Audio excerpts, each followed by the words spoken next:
우리 3장 7절부터 12절까지, 오늘은 10절부터 12절 그리스도와의 연합이라는 주제로 말씀을 드리겠습니다. 사도 바울이 다메섹 도상에서 예수님을 만난 뒤로 그 인생이 근본적으로 변화되었고,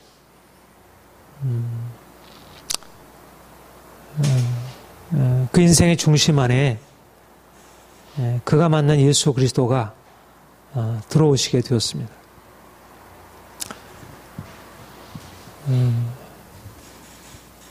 우리가 예수를 믿는다는 것은 우리가 그분을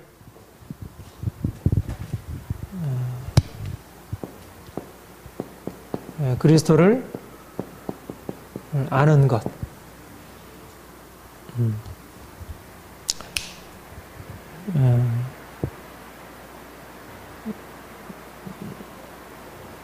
내가 무엇이든 내가 유익하던 것을 그리스도를 위하여 다 해로 여길 뿐더러 또 모든 것을 다 해로 여김은 내 주 그리스도 예수를 아는 지식이 가장 고상함이기 때문이라. 그리스도를 아는 지식, 그리스도를 아는 것이 그 이전에 알고 있었던 모든 것들을 다시 그리스도를 아는 지식으로 인해서 다시 다 정렬되고, 그 이전에 알고 있던 모든 것을 다시 평가하게 되고, 그 놀라운 예수 그리스도를 만남으로 인하여 경험한 그 지식이 인생 전체를 바꿔놓게 되었습니다. 우리가 예수님을 믿을 때 이미 그리스도가 누구신지, 그리스도께서 무엇을 행하셨는지, 우리와 주님과의 관계가 어떤 것인지를 우리가 이미 알고 있고, 우리가 그리스도를 아는 지식을 이미 소유하고 있지만, 사도 바울이 다메섹 도상에서 그런 만났던 그와 같은 주님에 대한 지식과 같은 그런 지식에 이르지 못함으로 사도 바울이 경험한 것 같은 그런 인생의 근본적인 전환, 내가 유익하던 것을 그리스도를 위하여 다 해로 여기고 모든 것을 다 해로 여기게 된 것은 그리스도를 아는 지식 때문이라. 우리가 예수님을 아는 지식 때문에 내가 좋아하던 것, 내가 사랑하던 것, 내가 추구하던 것, 내가 자랑하던 것, 내가 근심하던 것, 내가 슬퍼하던 모든 것들이 다 달라지게 될 수 있다는 것. 이것이 진정으로 그리스도를 아는 지식이라, 그렇게 우리가 말할 수 있을 것입니다. 우리도 그렇게 그리스도를 만나서 아는 그런 지식에 이를 수 있기를 원합니다. 제임스 패커가 하나님을 아는 지식에서 그렇게 얘기를 했습니다. 하나님에 관해서 아는 지식이 있고 하나님을 경험적으로 만나서 아는 지식이 있다. 우리가 인격적으로 하나님 우리 아버지를 만나 알고, 또 예수 그리스도 우리 주님을 경험적으로 알고, 또 성령님을 우리의 삶에서 직접적으로 체험할 수 있도록, 그러한 진정한 알미에 이를 수 있도록. 요한복음 17장에 보면 영생은 유일하신 하나님과 그의 보내신 자 예수 그리스도를 아는 것이라. 우리가 이 땅에서 영생을 누리고 산다는 것은 예수님을 만나서 아는 것이고, 우리가 머리로 알던 그리스도가 우리의 인격 전체로, 그래서 사도 바울이 고백했던 것처럼 내가 사나 죽으나 내 인생이 주의 것이고 살든지 죽든지 내 몸에서 그리스도가 존귀케 되기를 원하노라. 그러니까 내 인생 전체를 그분에게 드릴 수 있는 그런 진정한 살아있는 생명의 지식에 이를 수 있도록. 하나님, 우리가 주 앞에 기도할 것은 하나님, 내가 주님을 그렇게 사도 바울이 다메섹 도상에서 만나서 안 것처럼 그렇게 나도 알길 원합니다. 우리가 그런 인격적으로 주님을 만나는 우리의 관계도 그렇죠. 우리가 주님을 그렇게 인격적으로 만나 알게 되면서 사람들과의 관계에 있어서도 진정한 의미에 있어서 알므로 그런 관계 안으로, 그러니까 알미라고 하는 것은 관계 형성하는으로, 그러니까 주님이 나를 아시고 내가 주님을 알고 그래서 친밀한 하나됨으로 나아가는 것, 이것이 주님이 우리에게 뜻하신 바이고 또 우리가 주님께 가져야 할 소원이라 그렇게 여겼습니다. 10절에 보면 내가 그리스도와 그의 부활의 권능과 그 고난에 참여함을 알고자 하여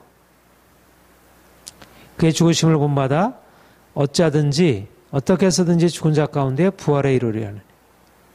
바울은 그리스도를 아는 지식이 가장 고상함을 인함이라 그리스도를 아는 지식을 그가 이미 소유한 바 되었습니다. 그런데 그는 지속해서 내가 예수님을 더욱더 알기를 원한다. 내가 죽음을 통하여 고난을 통하여 주님을 더욱더 깊이 알기를 원한다.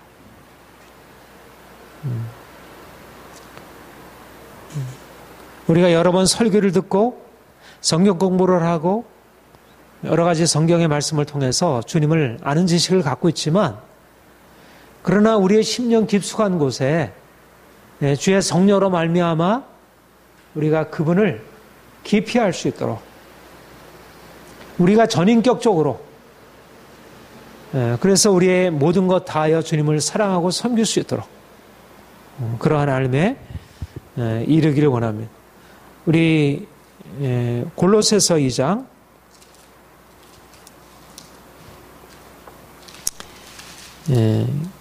그리스도를 아는 삶에 대하여 이렇게 고백을 2장 2절 3절 우리 같이 읽어볼까요? 시작. 이는 그들로 마음의 위안을 받고 사랑 안에서 연합하여 확실한 이해의 모든 풍성함에 하나님의 비밀은 그리스도를 깨닫게 하려 함이니 그 안에는 지혜와 지식의 모든 보화가 감춰 있느니. 하나님의 비밀인 그리스도를 깨닫는 것, 이것이 그 안에 감추인 지혜와 지식의 모든 보화를 소유케 되는 일이라는 것입니다. 세상에 많은 지식이 있고 세상에 지혜와 지식의 모든 보화가 있지만 하나님을 아는 것, 하나님의 비밀인 예수 그리스도를 아는 것, 이것이 가장 귀한 일이고 우리 인생 전체를 다 들여서 우리가 추구할 만한 지식이라. 우리가 열심히 공부하고 이러저러한 인생의 씨름을 하고 있지만 그러나 우리가 무엇보다도 최선을 다해서 열심으로 우리가 추구해야 할 일은 하나님의 비밀인 그리스도를 깨닫는 것. 그래서 사도 바울처럼 우리 안에 그분의 열정을 가지고 그분이 십자가에 지신 그 열정을 가지고 우리가 주님을 사랑하고 주님을 따라가게 되는 것. 하나님이 우리에게 이런 그리스도를 아는 지식을 주시도록 또 우리가 그리스도를 아는 지식에 이르기를 간절히 소망하고 기도하고 간절히 추구하고 우리가 이 놀라운 지식을 소유함으로 우리가 여기에서 기쁨을 얻을 수 있도록 내가 아는 지식이 부족해도 내가 주님을 알므로 기뻐하고 주님을 내가 다른 사람에게 알려줌으로 내비게이터가 그렇게 내비게이터에서 사명을 두 가지로 정리를 해요. 내가 그리스도를 알고 다른 사람의 그리스도를 알리는 것. 지식으로 내가 알고 지식으로 전달하는 게 아니라 생명으로 그분을 알고 생명 되신 그분을 알려주는 것. 우리도 주님께 이런 소망을 품고 주님 내가 주님을 알기를 원합니다. 그렇게 기도할 수 있기를 원합니다. 우리 10절, 11절 우리 다시 한번 같이 읽어봅시다. 빌립보서 3장 10절, 11절 함께 읽겠습니다. 내가 그리스도와 그 부활의 권능과 그 고난의 참념을 알고자 하여 그의 죽으심을 본받아 어떻게 했었는지 죽은 자 가운데서 부활에 이르리라. 예. 우리가 그리스도를 아는 것은, 그리스도를 안다는 것은 그리스도가 누구신지, 그분의 영광, 그분의 거룩하심, 그분의 아름다우심, 그러니까 그가 누구신지를 아는 것, 거룩한 영광, 하늘에 속한 썩지 아니할 영광 중에 계신 그분이 우리에게 자신을 나타내 주시는 것. 우리 고린도후서 3장 18절에 보면 우리가 수건 벗은 얼굴로 주의 영광을 보니 우리가 변화하여 영광에서 영광으로 이르게 된다. 우리가 주의 영광을 보게 될 때 그리스도를 안다는 것은 우리에게 그리스도와 같이 그의 영광에 연합하고 그의 영광에 참여하게 되는 것. 우리가 그분을 안다는 것은 그분을 알므로 우리도 그의 영광으로 변화되어 우리가 그와 같이 영광스럽게 된다는 것입니다. 그분을 안다는 것과 하나됨 이라는 것이 같이 가는 것입니다.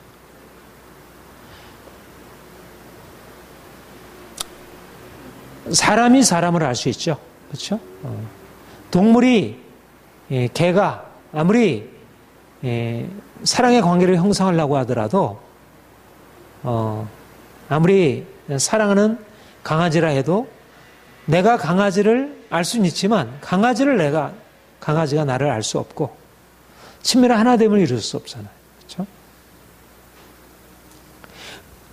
하나님이 우리를 아시고 우리가 하나님을 안다는 것, 우리가 주님을 안다는 것은 원래 주님은 하늘 영광 중에 계신 영원한 하나님이시고 우리는 흙으로 지음받은 피조물에 불과하고 그런데 하나님께서 우리를 향하여 가지신 목적이 뭐냐면 피조물로 지음받은 우리가 영원한 영광 중에 계신 그분을 알도록 그분과 하나 되도록 계획을 가지셨다는 것입니다. 이것이 하나님의 비밀이라는 것입니다. 왜 하나님의 비밀인가? 이것은 그분의 영광이 우리의 영광이 되어지도록 하나님께서 그렇게 뜻하신 것입니다. 여기에 복음의 가장 놀라운 핵심이 있습니다. 예수께서 이 땅에 오셔서 하나님의 아들, 그분은 피조물이 아니시고 그분은 우리와 같이 그런 육체에 속한 분이 아니시고 하늘 영광에 계신 분이에요. 그런데 그가 우리와 같이 종의 형체를 입으시고 인간이 되셨어요. 그리고 그가 다시 부활하셔서 하늘 영광에 오르셨어요. 그리고 이제 우리를 이끌어 그의 영원한 영광에 이르도록 주께서 작정하신 것입니다. 주님이 이 땅에 오셔서 우리를 위해서 행하시고자 하신 바가 바로 우리를 이끌어 많은 아들을 이끌어 그의 영광에 참여케 하시는 것. 우리 히브리서 2장의 말씀대로 그가 그의 고난을 통하여 피조물 된 혈육으로 지음받은 인간을 예수 그리스도의 형상에 참여케 하고 그분의 영광에 이르게 되는 것. 이것이 우리가 그리스도를 아는 것. 야, 주님은 너무너무 놀라운 분이야. 우리는 아무것도 아니고 그분은 놀라운 분이야. 우리가 그렇게 시작한 관계이지만 우리가 주님을 계속해서 만나서 그분을 찬양하고 경배하고 주님을 높이게 될수록 우리 안에 주의 성령께서 오셔서 그 예수 그리스도의 얼굴에 있는 그 영원한 영광을 우리에게 비추시고 우리가 그분의 빛 가운데로 나아가서 우리의 연약한 죄인된 우리가 그분의 영광으로 바뀌어지도록 하나님께서 그렇게 뜻하신 것입니다. 이것이 하나님의 계획이고 우리를 부르신 목적이고 우리가 그 영광에 참여하도록 우리를 뜻하셨습니다. 우리가 주님을 만나서 알면서 우리 주님을 만나서 아는 것이 바로 그리스도를 아는 지식과 우리 자신을 아는 지식이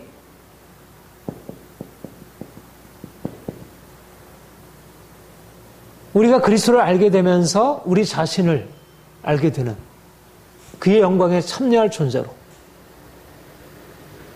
우리는 단지 피조물이고 단지 죄인인 존재가 아니라 이제는 하나님의 영광으로 변화되도록 그렇게 하나님의 계획 속에 지음받은 자로 하나님의 아들이요 그 영광을 상속할 자로 주께서 우리를 부르셨다는 것입니다.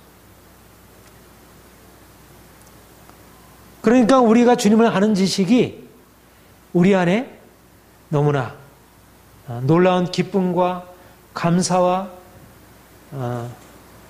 찬양을 우리가 드리지 않을 수 없도록 만드는 우리 존재를 새롭게 보게 하니까 단지 우리가 죄인으로 저주 아래 있는 존재가 아니라 하나님의 영광으로 변화될 자로 아니 지금 우리의 눈을 가지고서는 도무지 생각할 수 없는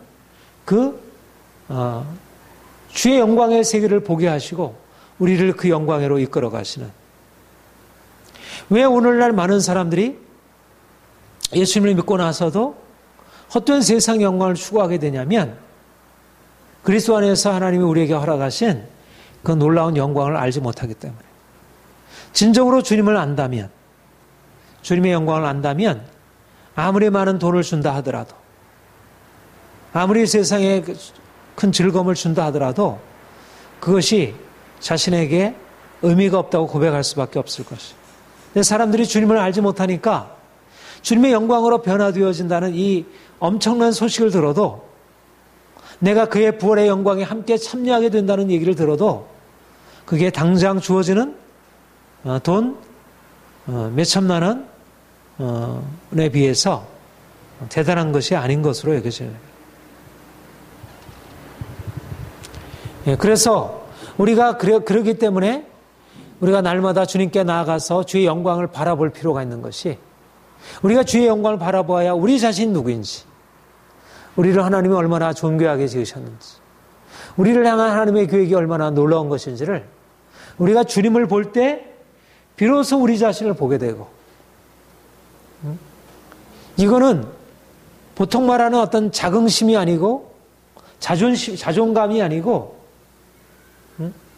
우리가 생각할 수 없는 우리 자신에 대한 새로운 인식인 것입니다. 우리가 주님을 높일 때 우리가 얼마나 고귀한 존재인지 하늘 높은 곳에 올려진 우리 자신의 신분을 바라볼 수 있게 된다는 것이죠. 자, 로마서 8장 17절.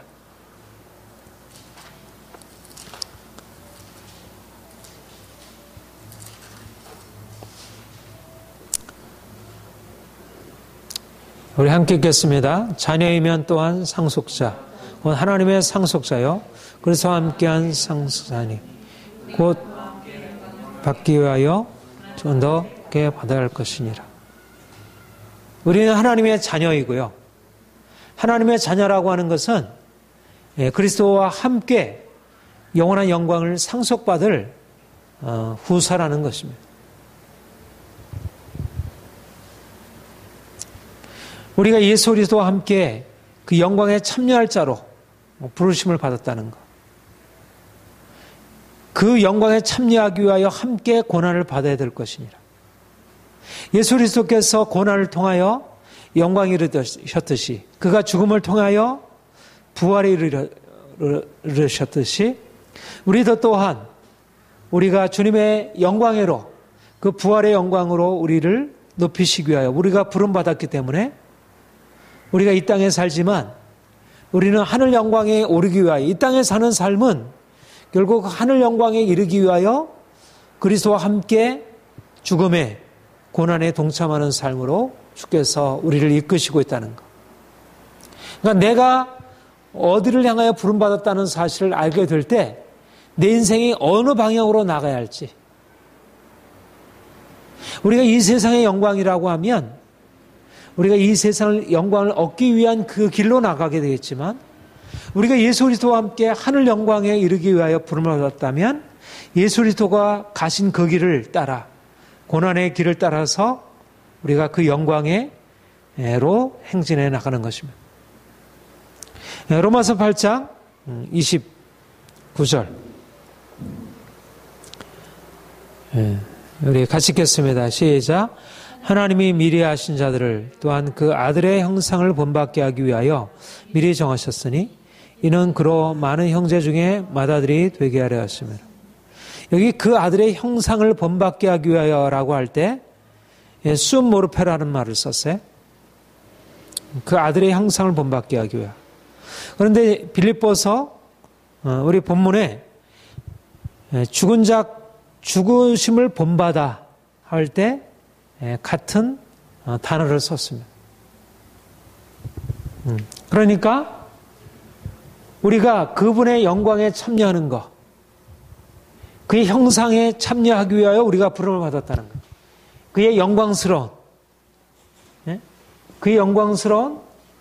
부활의 형상, 그 아름다운 신적인 영광.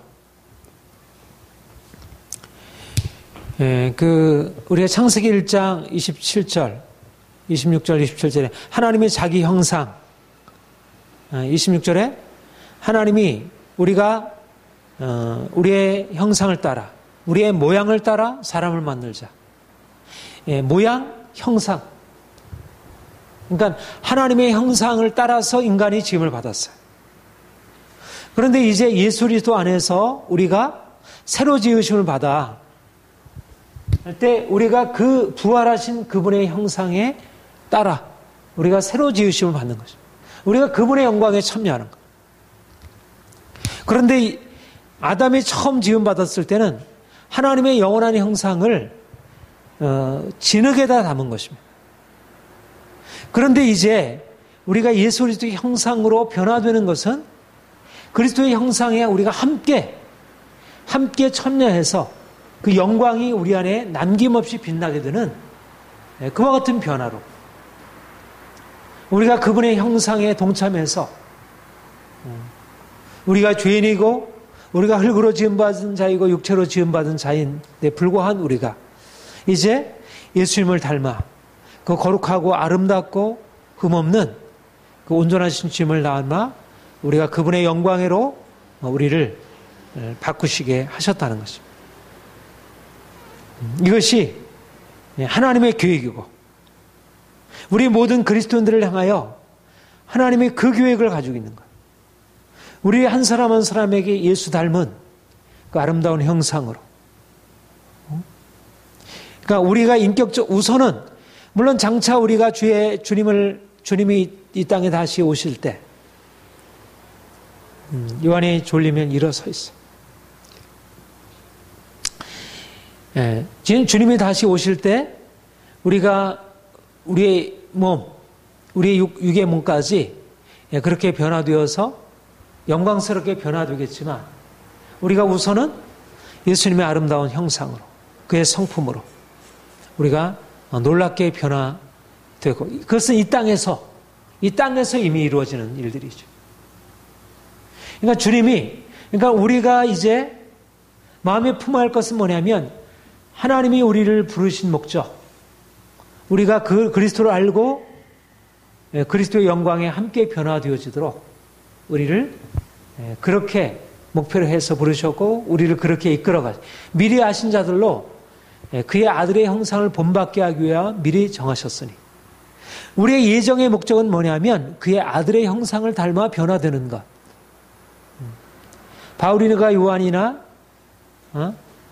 아빠의 모습을 닮아 변화되는 것은 우리가 이 지상에 살면서 보통 부모들이 자녀들을 그런 목표를 가지고 나름대로 자신의 목표를 가지고 이끌어 가지만 그러나 하나님 우리 아버지가 우리 자녀된 우리들을 이제 택하셔서 그 하나님 아버지의 그 영원한 영광으로, 그리고 아들 예수 그리스도, 그 우리의 주 되신 예수 그리스도, 그분의 영광으로 이끄시도록 우리를 뜻하시고 우리를 그 목표로 이끌어 가신다는, 우리가 그 목적을 우리의 마음에 품고 우리가 그 소망을 가지고 주님, 내가 주의 형상을 닮기 원합니다.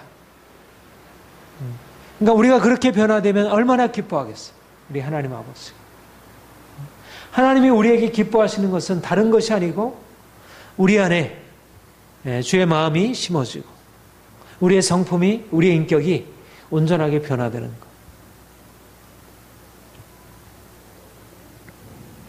것. 고린도전서 1장 8절 9절 우리 같이 읽어봅시다.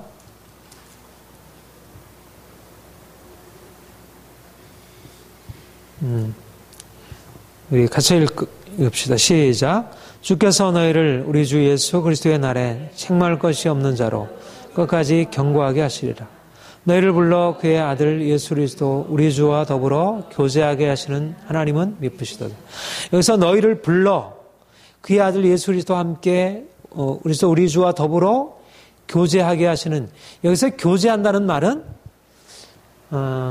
내가 그리스도의 고난에 참여한다 그렇게 되어 있죠. 참여. 아까 참여케 하려 함이라. 참여함을 알려하여 그리스도의 고난에 참여. 이 코이노니아라는 말이에요. 참여한다는 말과 교제한다는 말이 같은 말이에요. 아까 부활에 함께 순메루페, 부활에 함께 같은 모양으로, 또 고난에도 죽음에도 같은 모양으로,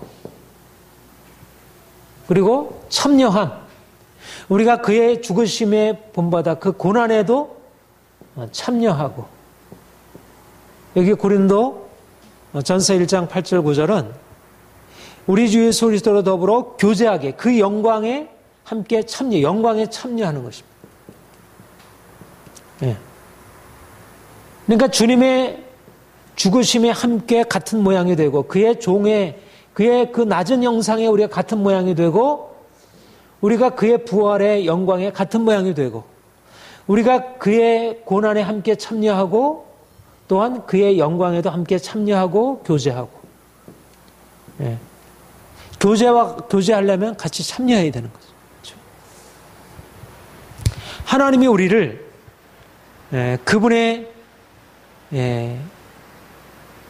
영광에 참여하시도록 우리를 이끌어, 그게 궁극적으로 언제 되어진 일이냐면 우리 주 그리스도의 날에 우리가 주님과 함께 영원한 영광에 함께 참여해서 그분과 함께 영광을 누리게 될 거라는 것입니다. 그 일을 주님께서 이루실 것이다. 그 일을 신실하게 이루실 것이다. 그리스도의 날에 책망할 것이 없는 자로. 그러니까 그리스도의 날에 책망할 것이 없는 자로 되기 위하여, 여기 중요한 게 뭐냐면 왜 주님이 우리를, 왜 우리가 주님의 죽으심을 본받고 우리가 고난에 참여함을 알기 원하는가? 뭐냐면 무엇이 우리에게 이루어져야 합니까? 우리 안에 거룩함, 책망할 것이 없는 자로, 그의 고난과 죽으심에 참여함으로 우리에게 이루어지는 것은 뭐냐면 그의 거룩함에 책망할 것이 없는 자로 변화되어서 그의 영광에 이르게 되는 것입니다. 왜 고난을 통하여 영광에 이르게 되는가? 왜 고난을 통해서 영광에 이르게 돼요? 그 고난을 통해서 우리가 죄에 대해서 죽고 우리가 책망할 것이 없는 자로 흠없이 세워지기 위해서.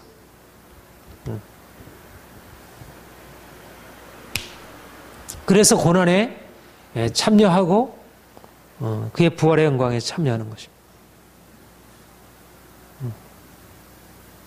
우리가 이 땅에 사는 동안 우리의 목표는 예수님과 같이 그렇게 영광스럽게 변화되고 예수님과 같이 하늘 영광의 모든 것을 우리가 상속받는 것입니다. 우리가 이 땅에 사는 동안도 하나님이 우리에게 주신 축복을, 영광스러운 기업을 우리가 이 땅에서도 누리며 살아갈 수 있게 되는 것입니다. 근데 누가 하늘 영광을 누리고 누가 장차 주님이 재림하실 때 그 하늘 영광에 참여하며 누가 이 땅에서도 하늘 영광의 기업을 누리며 살 것인가? 세상에 많은 사람들 중에 누가 그리스도의 죽으심을 본받는 자, 그리스도의 고난에 참여함을 아는 자, 그래서 함께 그리스도의 고난에 참여하는 자, 주님께서 이러한 사람들을 하늘 영광의 기업의 상속자로 삼으신다는 것. 그러니까 우리가 이 세상에 사는 동안 우리가 주님이 우리에게 주실 영광을 바라보고 우리가 그것을 향해서 살아간다면 우리는 고난을 피하여 우리의 육체의 욕심을 따라 살아가는 것이 아니라 오히려 고난을 우리가 기꺼이 받아들임으로 우리가 더욱더 성결하게 책망할 것이 없는 자로 흠없이 세워지도록 그렇게 우리가 날마다 주님 앞에 서는 것입니다. 이것이 핵심적인 사실이에요. 그러니까 우리가 영광을 추구하는 자이지만 내가 좋은 대학에 들어가려면 내가 열심히 공부하는 것을 선택하듯이 마찬가지로 하나님의 영광에 이르려면 내가 고난을 경험하고 그것을 통해서 우리가 더욱더 흠없이 깨끗해 되는 것을 선택하고 살아가는 것입니다. 그러니까 믿는 사람들이 이 세상에서 살아가는 삶의 목표는 바로 영광에 이르기 위하여 고난을 받고 영광에 이르기 위하여 거룩한 삶을 살아가는 것입니다. 우리가 지난주에 말씀대로 그리스도께서 우리를 위하여 자신을 주심은 우리를 모든 불법에서 속량하사 우리를 깨끗게 하시고 우리를 선한 일에 열심하는 자기 백성이 되게 하려 하시라. 복스러운 소망, 우리 구주 예수 그리스도의 나타나심, 그 영광의 나타나심을 우리가 기다리게 하려 하시며 우리가 그 영광을 바라보면서 우리가 더욱더 거룩함을 이루고 거룩함을 이루기 위하여 우리가 고난에 기꺼이 참여하는 인생을 살아가는 것입니다. 사도 바울이 살았던 인생이 바로 영원한 영광을 바라보면서 이 땅에서 고난을 경험하고 그리고 거룩한 삶을 추구하는 것입니다. 일반적으로 세상 사람들이 살아가는 길과 너무나 다르죠. 사람들은 고난 대신 행복을 추구하고 거룩함 대신 죄악된 욕심으로 살아가고 행복을 내려놓고 고난을 취하고 죄악된 욕심을 버리고 거룩한 삶을 살아가고 그러니까 세상 사람들이 추구하는 것은 내려놓고 세상 사람들이 별로 중요시하지 않는 것은 내가 붙들고 이것이 사도 바울이 걸어간 길이고 모든 하나님의 사람들이 걸어간 길이에요. 요한이 일어나서 졸릴 때는 일어나서더라. 고린도 후서 7장, 6장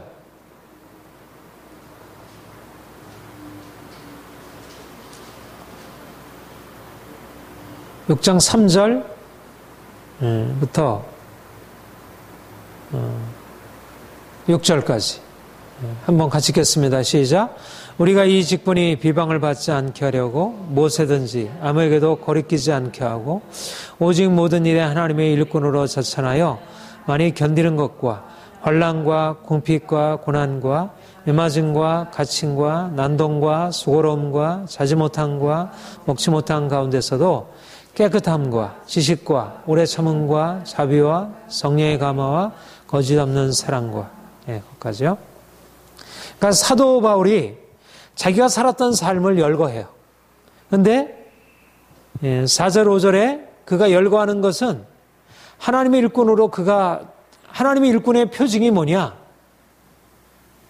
많이 견디는 거, 환난, 궁핍, 고난, 매맞음, 갇힌, 난동, 수고로움, 자지 못함, 먹지 못함. 이게 하나님의 일꾼으로 사는 삶이라는 것. 그리스도의 고난에 참여하는 삶이 그가 하나님의 일꾼된 표지라는 거예요. 하나님의 사람들이 이 땅에서 어떻게 살아가느냐? 그리스도와 함께 고난을 짊어지고 산다는 것입니다.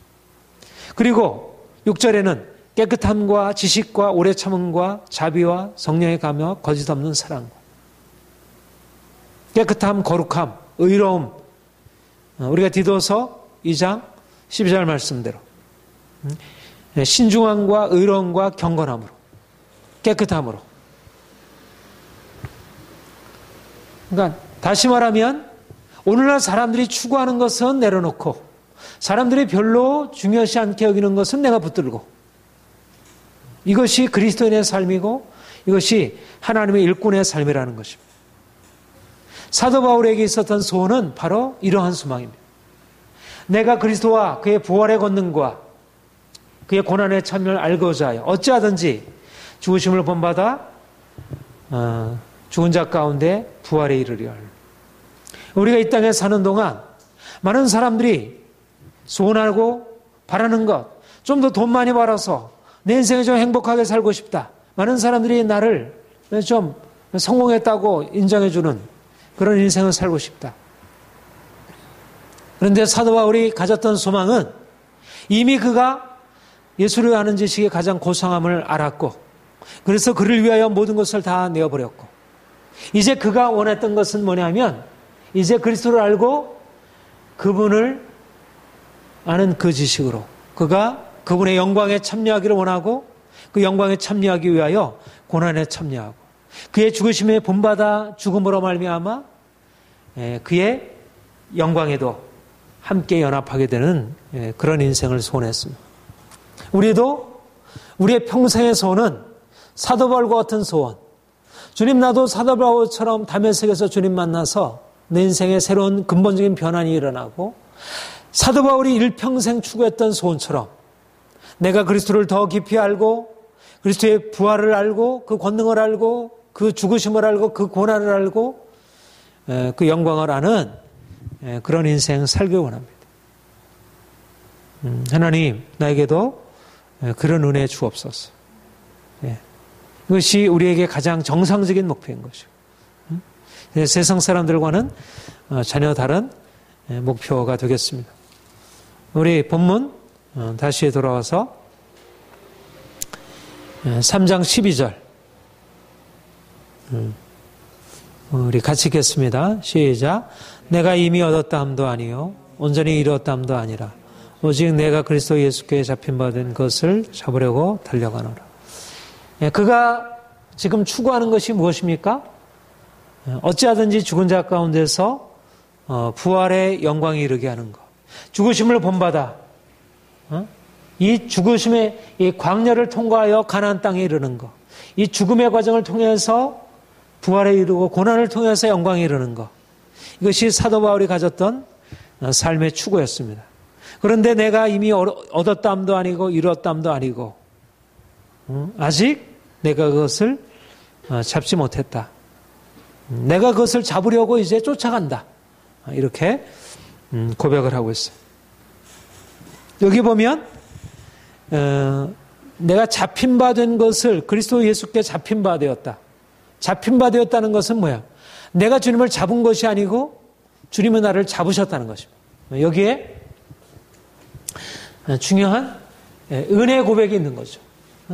우리가 주님을 믿는 것은 우리가 주님을, 그러니까 중세 캐톨릭과 우리 개신교의 근본적인 신앙의 형태가 다른데, 다른 모든 종교는 무엇을 잡으려고 쫓아가는 거예요. 추구가 먼저입니다. 인생의 행한 만큼 그것에 따른 어떤 결론이 주어지는 거예요. 근데 우리는 우리가 행한 것에 의해서 결정되는 게 아니라 그리스도께서 나를 사로잡으신 것입니다. 그가 나를 택하셨고 나를 부르셨고 그가 나를 잡으셨고 그가 나를 이끌어 가셔요. 이 은혜라고 하는 것이 우리의 기본적인 새로운 삶의 출발점이에요. 우리는 스스로 삶을 선택하고 우리의 자유의지로 결정한 인생이 아니고 그리스도께서 우리를 잡으신 인생을 살아가는 것. 이 점에서 우리는 감사하고 기뻐하고 우리가 우리의 연약함에도 불구하고 우리는 낙심하지 않을 수 있어요. 그런데 중요한 것은 뭐냐면 우리가 그리스도께서 우리를 잡으셨는데 이제 또 그 다음에는 우리가 어떻게 해요? 잡으려고 달려가는 것입니다. 여기에 신앙생활의 역설적인 두 가지 아주 중요한 사실이 있습니다. 주님이 우리를 잡으셨고, 그러니까 우리가 잡으셨으면 이제는 그냥 가만히 있으면 이제는 그냥 천국 가기까지 그냥 자동적으로 거기에 그냥 이르게 되는 것이 아닌가. 그런데 주님이 우리를 잡으셔서 이제 우리를 어떻게 하시냐면 우리가 가지고 있었던 이제까지 잡고 있었던 헛된 것을 이제 버리고 이제는 그리스도께서 우리를 잡으신 목적, 우리가 그분의 은혜로 우리를 부르셔서 그분의 은혜로 우리가 시작을 했는데 그 은혜는 목적이 있다는 것입니다. 그가 우리를 잡으셨고 우리가 그분의 은혜 안에서 우리가 잡으려고 그분의 우리를 잡으심은 무엇인가? 우리가 잡아야 할 무엇을 정해놓으시고 우리를 잡으신 것입니다. 그리스도의 그의 아들의 형상을 본받게 하시려고 우리를 예정하신 것입니다.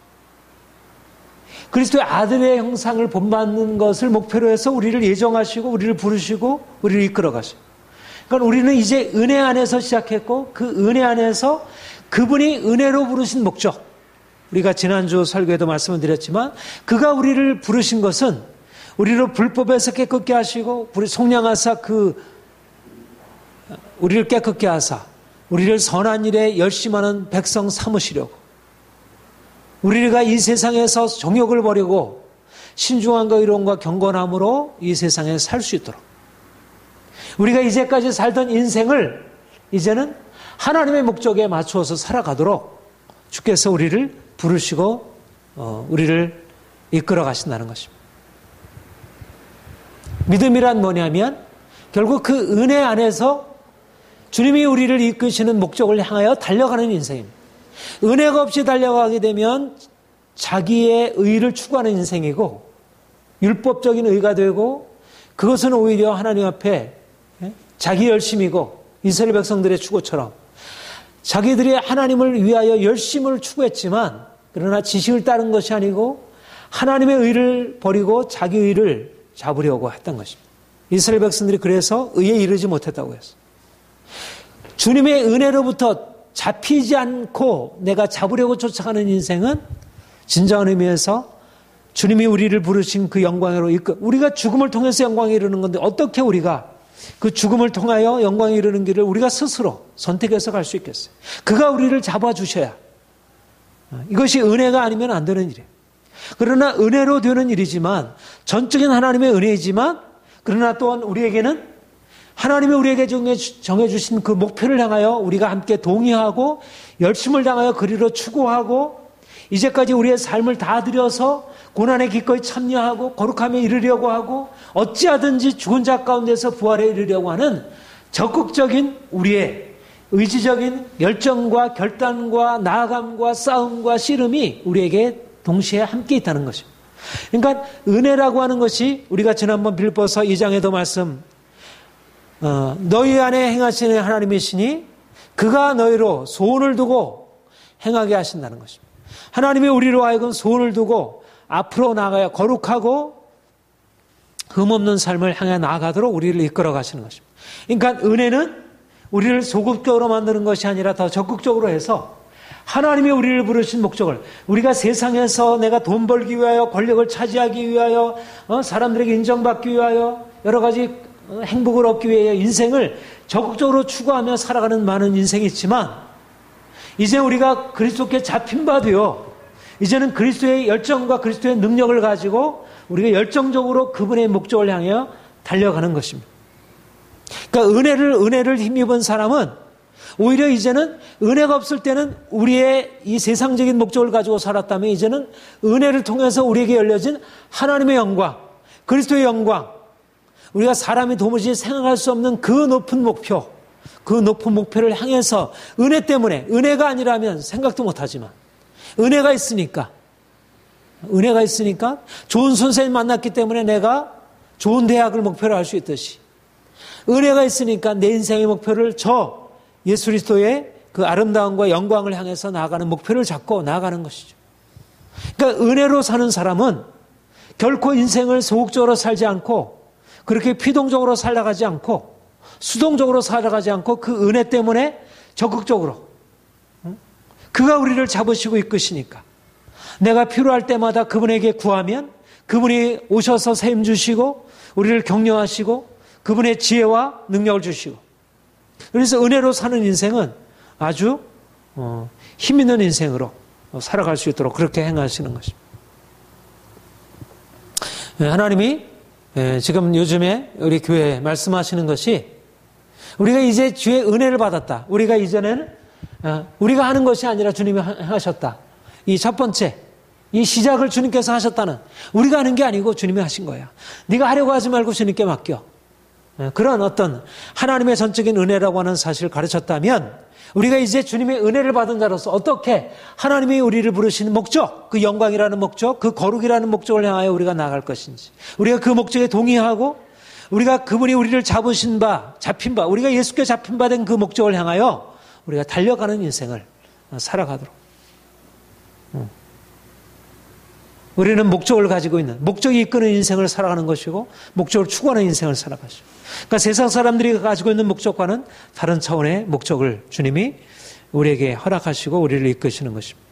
그런데 여기서 중요하게 우리가 고백하고 우리가 잘 알고 있듯이, 여기서 뭐라고 얘기를 해요? 우리 다시 한번 읽어봅시다. 12절 시작. 내가 이미 얻었다 함도 아니요 온전히 이루었다 함도 아니라 오직 내가 그리스도 예수께 받은 것을 잡으려고 달려가노라. 이미 얻었다 함도 아니고 온전히 이루었다 함도 아니라. 아직 아니라는 것입니다. 아직 아니. 예. 예. 그러니까 already 이미 우리를 잡으셔서 우리가 이제 그리스도 안에서 하나님의 자녀가 되었고, 이제는 우리가 하나님의 사랑을 받고 있고 하나님의 능력과 생명 은총 안에 이미 주어졌어요. 그런데 이 목표, 궁극적으로 그 영광이 이루는 목표는 아직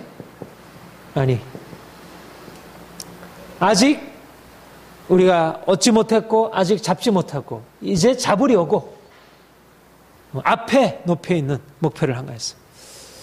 나아가는 것입니다. 그런데 여기 중요한 것은 뭐냐면, 사도 바울이 내가 아직 아니라 이렇게 고백하는 것은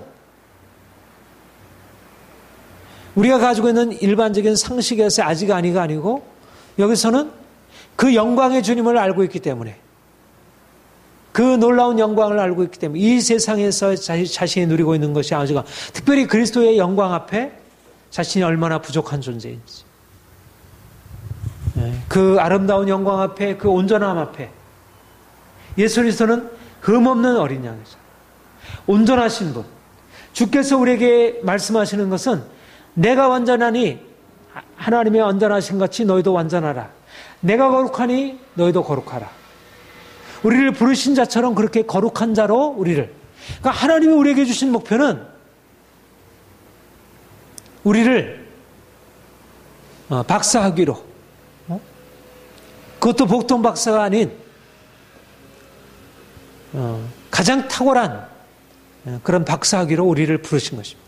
우리가 이 땅에서 저 밑바닥에 ABC도 제대로 몰라서 헤매고 있는 우리 인생에게 이제 하나님의 저 목표로, 그래서 이제 내가 ABC 터득하고, 그래서 겨우 이제 말을 겨우 이제 한 단어 한 문장 정도 이렇게 할 수 있을 정도, 그렇게 된 목표. 내가 만약 그 목표가 아니라면 우리가 가지고 있는 것에 만족하고 행겠지만, 우리 주님이 주시는 목표를, 주님을 더 알아갈수록 그 목표가 더 높아, 너무너무 높아서 내 인생이 얼마나 주님 앞에 부족한지 발견하게 되는 거예요. 그러니까 사도 바울이 내가 이미 얻었다함도 아니요 온전히 이루었다함도 아니라 이렇게 고백하게 되는 이유는 뭐냐면, 그는 예수 그리스도의 그 영원한 영광과 그 아름다우심과 그 찬란함, 그 온전하심을 알고 있기 때문에 자신이 얼마나 부족한 것인지, 이것이 바로 우리가 주님 앞에서 내가 아직 아님을 고백하는 그런 믿음이라 할 것입니다. 칼빈이 그의 기독교 강호나 그의 여러 그 저서들에서 인간은 완전 성화가 불가능하다. 우리는 이 땅에 사는 동안, 육신을 입고 있는 이 땅에 사는 동안도 어쩔 수 없이 우리는 죄와 부패에 둘러싸여 있을 수밖에 없다. 이렇게 고백을 하고 있어요. 그런데 그가 그렇게 고백을 하게 되는 가장 중요한 이유는 하나님의 거룩하신 영광을 그가 보고 알고 있기 때문에, 우리가 얼마나 그분 앞에 형편없는 존재인지, 주님이 우리를 구속하셔서 우리를 깨끗게 하셨지만 우리가 얼마나 부족한 존재인지, 우리가 그러한 주님을 우리가 목표로 행해서 나아갈수록 우리가 얼마나 부족한 존재인지 그렇게 깨닫고 날마다 그분 앞에서 우리가 겸손하게 주님, 내가 주님을 더 갈망하고 내가 주님을 더 알기를 원합니다. 내가 더 주님을 온전히 닮아가기를 원합니다. 아직도 부족한 나를 주께서 바꾸셔서 온전케 하여 주옵소서. 우리가 인생의 많은 것에 대해서 긍정하고 감사하고 자족하고 우리 인생의 모든 것에 대해서 우리가 받아들이고 살아가지만 내가 주님을 닮아가는 것에 대하여 날마다 갈급하고 심령이 가난함으로 하나님, 내게 당신의 은혜가 필요합니다. 내가 더욱더 주님 앞에 깨끗게 되길 원합니다.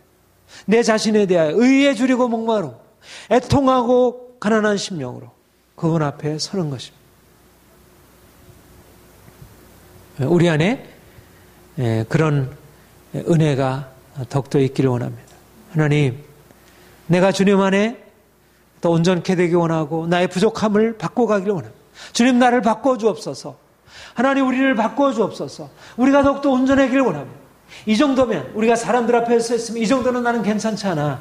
사람들 앞에 우리가 자신을 변명하고 자신이 무엇이 문제가 있다고 그러냐고 사람들에게 오히려 화를 내고 그렇지만 우리 하나님 앞에서 우리 자신의 작은 흠에도 민감하게 주님, 내가 죄인입니다. 나를 고쳐주시고 나를 온전케 하여 주옵소서.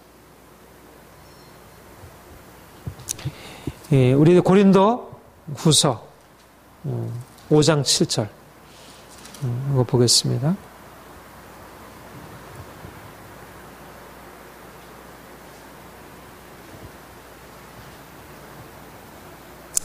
예, 4절부터 7절까지 한번 보겠습니다. 시작. 참으로 이 장막에 있는 우리가 짐진 것까지 탄식하는 것은 벗고자 함이 아니요 오히려 덧입고자 함이니 죽을 것이 생명에 삼킴받게 하려 함이라. 곧 이것을 우리에게 이루게 하시고 보증으로 성령을 우리에게 주시니는 하나님이시니라. 그러므로 우리가 항상 담대하여 몸으로 있을 때는 주와 따로 있는 줄 아노니 이는 우리가 믿음으로 행하고 보는 것으로 행하지 않냐. 믿음으로 행하고 보는 것으로 행하지 않냐. 주께서 우리에게 주실 영원한 영광, 이것은 앞에 놓여 있고 우리는 아직 그 영광에 도달하지 못하고 아직 그것을 잡으려고 쫓아가고 있다는 거예요. 우리는 지금 믿음으로 행하고 있고 아직 온전하게 그 영광에 이르지 못하고 있는 거예요. 우리는 지금 아직 고난 가운데 있고, 고난 가운데 있는 이유는 아직도 여러 가지 많은 죄에 둘러싸여 있고 아직도 우리에게 부패가 있고 아직도 우리가 깨어져야 할 그런 많은 삶의 문제를 가지고 있는 것입니다. 그러니까 우리에겐 탄식이 있고 답답함이 있고 슬픔이 있고 고통이 있는 것입니다. 그러니까 우리가 죄에 대해서 날마다 신음하고 싸우고 우리가 고난에 대하여 우리가 인내하고 우리가 고난을 그냥 벗어버리려고 하기보다 우리가 짐진 것까지 탄식하면서 주님, 내가 주님의 영광에 이르기 위하여 주님, 내가 이런 고난의 과정을 통해서 더 연단되어지고 더 깨끗게 되어지고 내가 순결하게 되기를 원합니다. 내가 지금 아직 아니기 때문에 내가 얻은 것이 아니고 내가 지금 잡은 것이 아니기 때문에 이미 내가 잡았다면 내가 이미 다 도달했다면 굳이 고난이 필요 없겠죠. 무슨 연단이 무슨 필요가 있겠어. 다 정결케 되었는데 내가 아직 정금이 아니니까 아직도 해결해야 할 많은 찌꺼기들이 많이 내 안에 남아있으니까 내 인격 안에 내 삶 안에 내 말과 생각 안에 우리의 가정 안에 우리 교회 안에 이런 문제들이 있으니까 그러니까 아직은 우리가 그 영광에 이르지 못하는 것입니다. 아직은 우리는 싸워야 할 날이고 날마다 우리가 씨름하고 우리는 죄와 싸우고 우리의 연약함과 싸우고 많은 사단과 싸우고 여러 가지 우리의 육체 욕심과 싸우고 날마다 주님 앞에 자신을 내려놓고 싸우며 나가는 것입니다.